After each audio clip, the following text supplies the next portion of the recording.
Welcome to the foreclosuredeals.com video guide on buying a foreclosure. This video is meant to explain the benefits of buying a foreclosure to first-time homebuyers and investors. We'll also explain the foreclosure process, foreclosure laws, and the different kinds of foreclosures. To start off, let's go into a few basic tips that anyone interested in buying a foreclosure should know. Unless you plan on buying a home entirely in cash, you'll probably need to take out a home loan in order to buy a foreclosure. Potential home buyers with a credit score of 700 or higher will have the best chance of being approved for a reasonable home loan.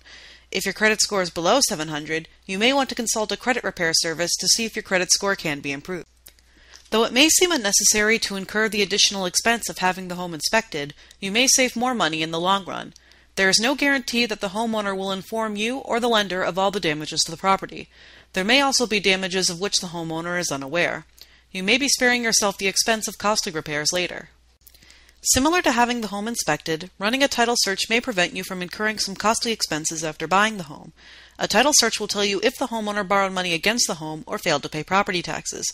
If you buy a home that does not have a clean title, you may become responsible for paying the debts and liens on the home. Some home buyers feel more comfortable hiring a real estate agent to help them purchase a foreclosure. Real estate agents with foreclosure experience may have an easier time communicating with lenders. Even if you don't hire a real estate agent initially, you may feel more comfortable hiring one to help you close the sale. The foreclosure process in each state varies depending on that area's state and local foreclosure laws. For example, a judicial foreclosure state requires that the lender sue the homeowner in order to foreclose. It is the burden of the lender in the judicial foreclosure process to prove in court that the homeowner defaulted on the loan. In a non-judicial foreclosure state, the lender does not need to sue the homeowner to foreclose. In states where both judicial and non-judicial foreclosures are practiced, the foreclosure process followed depends on whether the home loan contained a power of sale clause. This clause allows the lender to bypass the judicial process if the homeowner defaults on the loan. Now we'll explain a little more about the foreclosure process and how it differs in a judicial and non-judicial state. In a judicial foreclosure state, the foreclosure process begins when the homeowner defaults on the mortgage. If the debt is not paid back in a timely manner, the lender issues a lease pendens, alerting the homeowner of the default and the lender's intent to sue. In a non-judicial foreclosure state, the foreclosure process begins when the homeowner defaults on the deed of trust. If the debt is not paid back in a timely manner, the lender issues a notice of default to the homeowner. This alerts homeowners of their default and gives them a time frame during which they can alleviate their debt. When the lender issues a lease pendens or notice of default, this signals the start of the pre-foreclosure period. During this period, the homeowner has a few options to prevent foreclosure. The best option is to pay the lender back in full. This option allows the homeowner to keep the home and prevent credit damage. If this isn't possible, the homeowner may seek loan modification. The homeowner can arrange to meet with the lender or work through a HUD counselor to try and arrange a new payment plan. This allows the homeowner to continue paying off the home loan to the lender at a more affordable rate. Homeowners determined to keep their homes may opt to file for Chapter 7 or Chapter 13 bankruptcy.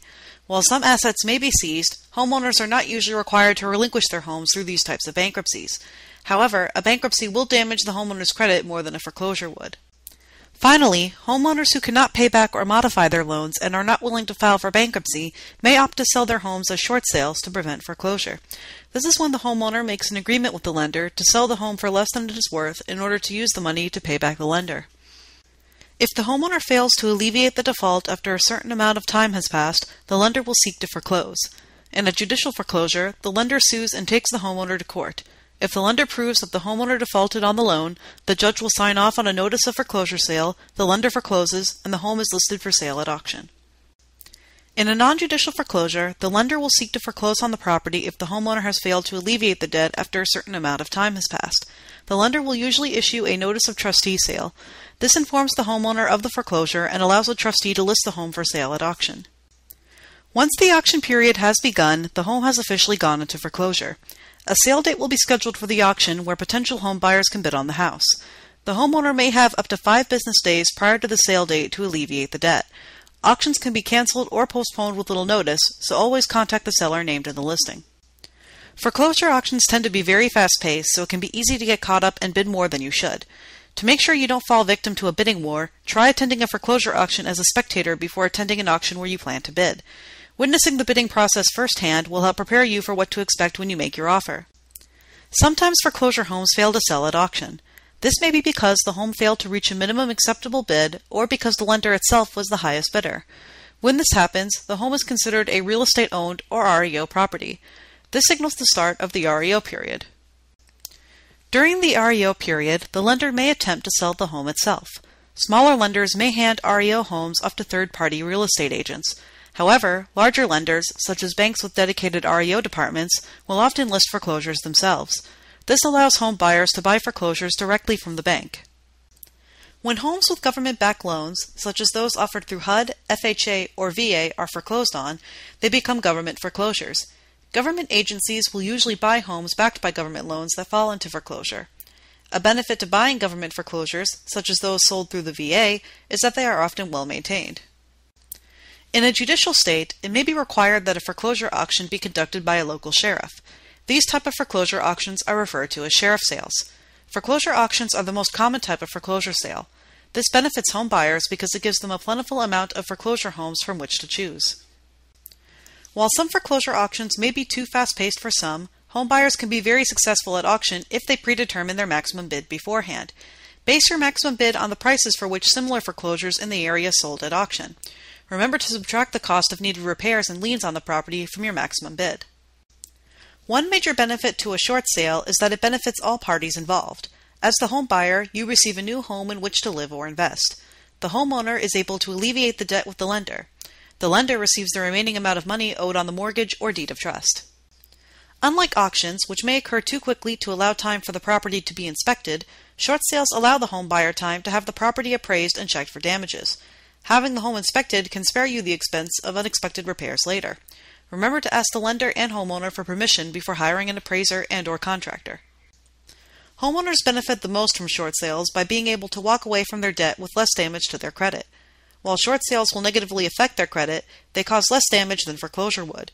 In turn, filing for bankruptcy would allow them to keep their houses, but would cause more damage to their credit than foreclosure. Real estate-owned or REO foreclosures allow home buyers to buy homes from lenders directly. Some home buyers and investors may like the directness of buying homes from lenders rather than from homeowners or auctioneers through short sales or auctions. Since REOs are at the end of the foreclosure process, there's no rush to buy before the end of the period. Government foreclosures through HUD, VA, and FHA can also be great deals for home buyers and investors. As mentioned before, government foreclosures, such as those sold by the U.S. Department of Veteran Affairs, tend to be very well maintained under government ownership. Government foreclosures may be an option for buyers who are not interested in fixer-uppers. This concludes the ForeclosureDeals.com video guide to foreclosure home buying for first-time home buyers. For the latest foreclosure news, follow us on Twitter, LinkedIn, or Facebook. You can also subscribe to our RSS feed. For more information on buying foreclosures, visit ForeclosureDeals.com. Thanks for watching.